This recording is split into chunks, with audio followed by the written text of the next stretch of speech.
बिस्मिल्लाहिर्रहमानिर्रहीम। अस्सलाम वालेकुम व्यूअर्स, कैसे हैं आप सब। उम्मीद है कि आप सब ठीक ठाक होंगे। आप देख रहे हैं हम दी राइटिंग स्किल्स। उम्मीद करती हूँ आप मेरी वीडियो से इस्तेफादा हासिल कर रहे होंगे। तो व्यूअर्स, पिछली वीडियो में हम लोगों ने हरूफ तहज्जी की अशकाल की प्रैक्टिस की थी। ऐसी मेन 3 अशकाल जिनसे बहुत सारे ऐसे हरूफ बनते हैं, जैसा कि हमने बे के लिए बे की प्रैक्टिस की थी, फिर जीम के लिए गोलाई की प्रैक्टिस की थी। तो आज हम अलिफ से लेकर हरूफ तहज्जी की जल्दी जल्दी प्रैक्टिस करते हैं, ताकि मुकम्मल हरूफ तहज्जी की तफसील से एक वीडियो बन सके। तो व्यूअर्स, एक ही वीडियो में अगर आप देखना चाहते हैं कि मुकम्मल हरूफ तहज्जी किस तरीके से अच्छी खुशखती में लिखे जा सकते हैं, तो वीडियो को एंड तक देखें। व्यूअर्स, सबसे पहले तो अलिफ लिखने के लिए आपने कट मार्कर, जैसे मैंने आपको बताया था, राइट हैंड साइड की तरफ थोड़ा सा टेढ़ा करना है और पकड़ के आप लोगों ने जब अलिफ लिखना है तो उसकी प्रैक्टिस कुछ इस तरह से करनी है। इसके सेंटर में खम आना चाहिए। अलिफ आपने बिल्कुल ऐसे सीधा नहीं लिखना, ये ऐसे नहीं लिखना, बल्कि एक कोना बनना चाहिए अलिफ का। यानी अगर आप अलिफ लिख रहे हैं तो कम से कम आपका इतना खम ज़रूर बने, ऊपर से भी कोना होना चाहिए और नीचे से भी कोना बनना चाहिए। ठीक है।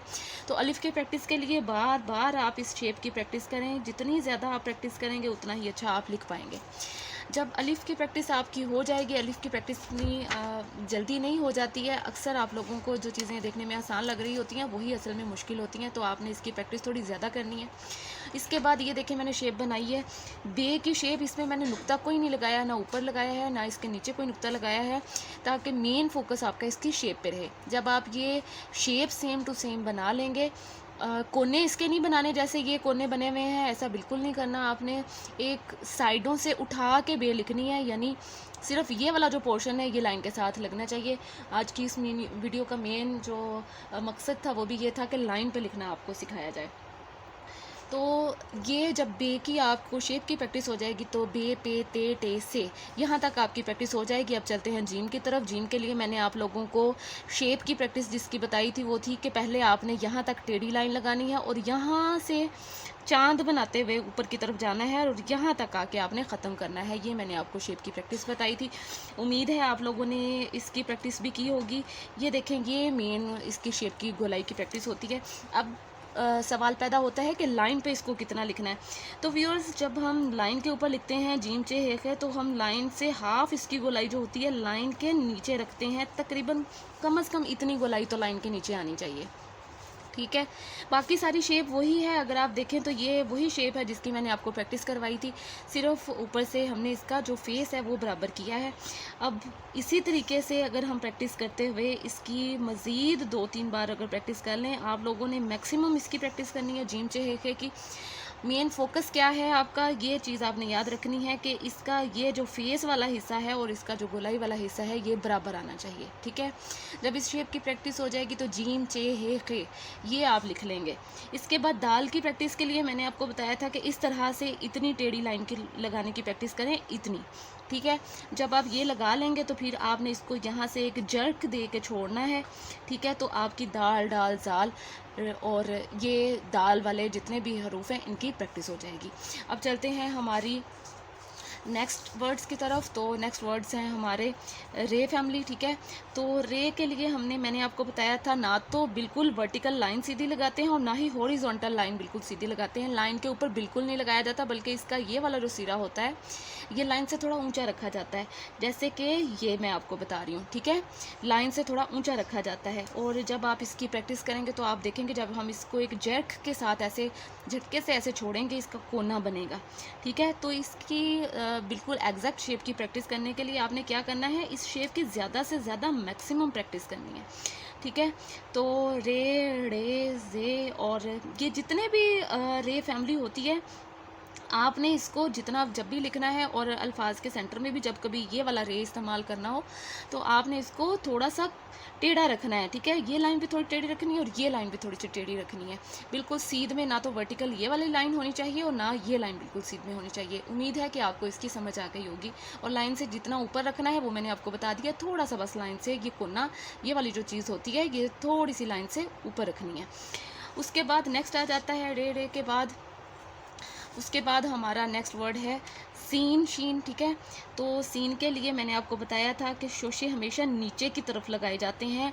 कभी भी सीन शीन के शोशे आपने ऐसे बराबर नहीं लगाने, यानी ऐसे बराबर नहीं लगाने बल्कि ऊपर से नीचे की तरफ लगाने हैं। पहला शोशा छोटा होता है और इसके शोशे जो होते हैं कोशिश करते हैं ज़्यादा बड़े कोने ना बनाएं। जितने कोने छोटे होंगे उतना अच्छा लिखा जाएगा। और ये देखें, सीन की भी हाफ गोलाई जितनी मैंने ये लाइन के नीचे रखी है, ये इतनी लाइन के नीचे होनी चाहिए। और गोलाई का मैंने आपको ईजी तरीका ये बताया था। अगर आपसे ये नून नहीं बन रही, गोलाई नहीं बन रही सीन शीन की या स्वाद की, तो आपने क्या करना है, लाइन के ऊपर वाला जितना भी सीन शीन रखना है वो सीधा रखना है। जब लाइन स्टार्ट हो जाए तो वहाँ से इसकी गोलाई करनी शुरू करें, ठीक है, और लाइन तक गोलाई करें और फिर ऊपर से थोड़ा सा यहाँ तक कोना लेके जाएं। तो फिर इंशाल्लाह आपकी राइटिंग की प्रैक्टिस हो जाएगी। पहले इस तरीके से कटिंग में प्रैक्टिस किया करें।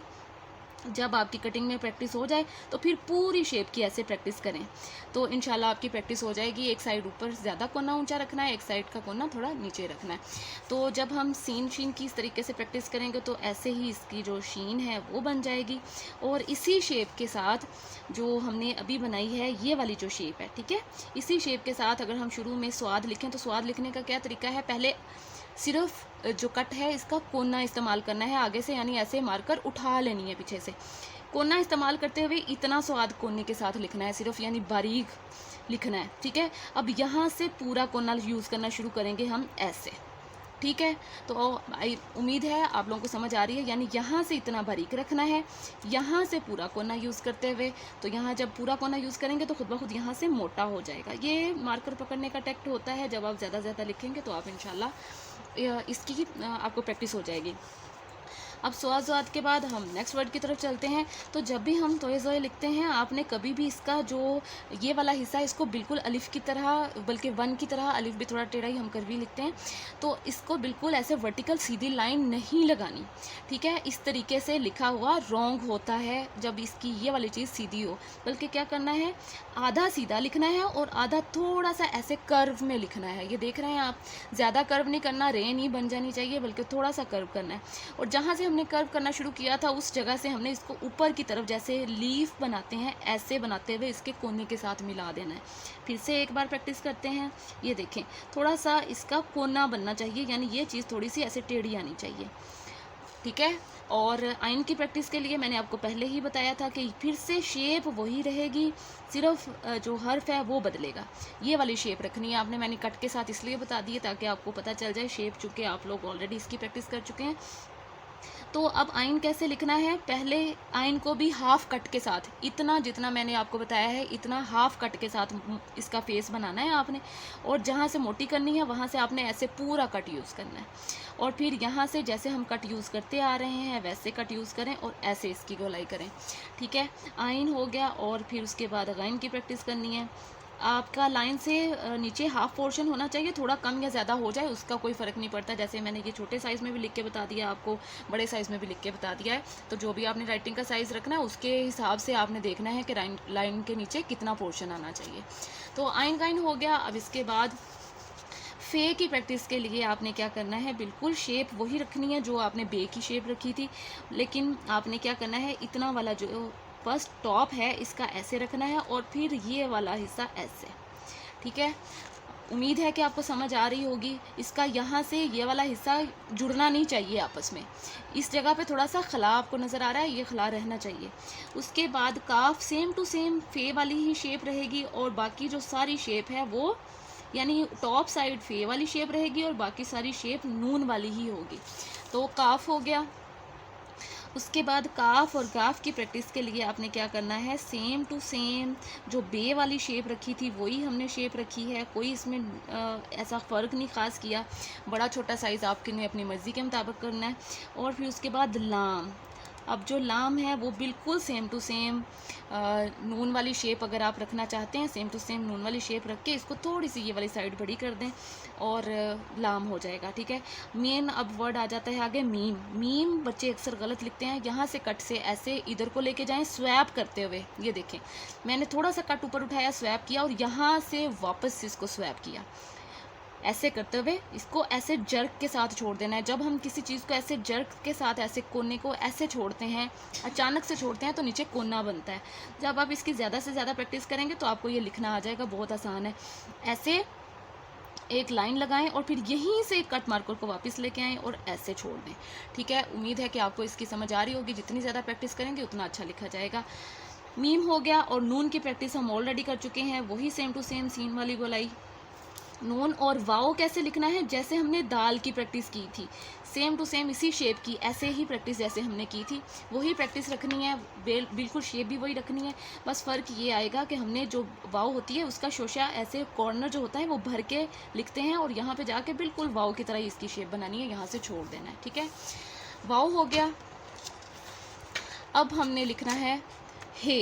हे ये वाला हिस्सा बारीक ऊपर वाले कोने से, जो चीज़ हमने बारीक करनी होती है उसे ऊपर वाले कोने से लिखते हैं, सिर्फ बारीक वाले हिस्से को कोने से लिखना है। ठीक है, और इसको जब यहाँ से ऊपर की तरफ लेके जाना है, ऊपर की तरफ लेके जाते हुए ये वाला हिस्सा मोटा बनना चाहिए, यानी ऐसे बारीक वाले कोने से शुरू किया लिखना और ऐसे यहाँ पे आके पूरा कोना यूज़ किया। उम्मीद है कि आपको समझ आ गई होगी। और फिर उसके बाद हमज़ा अगर हमने लिखना है तो सेम जैसे हमने आइन लिखी थी ऐसे लिखना है आपने, ऊपर वाला कोना बारीक लिखना है और बाकी कोना आपने लिखना है बड़ा। और फिर छोटिए मेन जो हर्फ है हमारा वो है, मैंने आपको इसका बहुत इजी पैटर्न बताया था, यानी ऐसे मैंने आपको उसकी शेप जो है वो मैंने आपको तफसील से इसको ब्रेक्स में बताया था, आपको इसकी लगा के कि पहले आपने इतनी शेप लगानी है, फिर यहाँ से मद की तरह बनानी है। ठीक है, और फिर यहाँ से इसकी गोलाई लेके जानी है। तो जब आपको ये प्रैक्टिस आ जाएगी, इसकी ज़्यादा से ज़्यादा प्रैक्टिस करें तो आप लोग इंशाल्लाह बहुत अच्छा ये लिख पाएंगे। बड़ी छोटी राइटिंग आपने अपने हिसाब से करनी है, मैंने 2-3 तरह का साइज़ आपको लिख के बता दिया है। छोटी हो गई। और बड़िए लिखते हुए हम कभी भी जितना हमने बड़िए का साइज़ रखना है उसको हाफ से थोड़ा ज़्यादा लिखते हैं हम, यानी ये उसका सेंटर है तकरीबन, तो यहाँ तक ये इसका जो ये वाला हिस्सा है ये यहाँ तक आना चाहिए, इससे ज़्यादा बड़ा ना हो। ठीक है, और बड़िए को पीछे जाके ऊपर उठा देना है, कोना बनना चाहिए यहाँ पे, यानी ऐसे करते हुए इसका ये चीज़ कोना बनना चाहिए, ये चीज़ ऐसे कोने की तरह है। और कोना बनाने के लिए क्या करना है आपने, ऐसे लाइन लगाते हुए ऐसे उसको ऐसे छोड़ देना है, एक जर्क के साथ छोड़ देना है, ऐसे लाइन लगा के ऐसे प्रैक्टिस करें, ऐसे पूरा कट लगाएं और यहाँ पे जाके ऐसे कट को उठा लें। जब आपकी इस चीज़ की प्रैक्टिस हो जाएगी तो आप बढ़िया बहुत अच्छा लिख पाएंगे। उम्मीद है व्यूअर्स आप लोगों को मेरी वीडियो पसंद आई होगी और सारे हरूफ तहजी हमने डिटेल से किए हैं। वीडियो को स्टॉप कर करके साथ साथ इसकी प्रैक्टिस करें जैसे मैंने आपको बताया है। अगर आप इन सेम इंस्ट्रक्शंस को फॉलो करेंगे तो सेम टू सेम जैसा मैंने आपको लिख के बताया है वैसा आप लोग लिख पाएंगे। उम्मीद करती हूँ आपको वीडियो पसंद आई होगी। मेरी वीडियो को ज़्यादा से ज़्यादा लाइक करें, शेयर करें, सब्सक्राइब करें चैनल को और ज़्यादा से ज़्यादा अपने फ्रेंड्स को, रिलेटिव्स को, दोस्तों तक पहुँचाएँ ताकि बाकी भी इस वीडियो से इस्तेफादा हासिल कर सकें। अल्लाह ताला आपका हामी नासिर हो और आपके इल्म में इजाफा फरमाए। Till next video, take care, good bye, अल्लाह हाफिज़।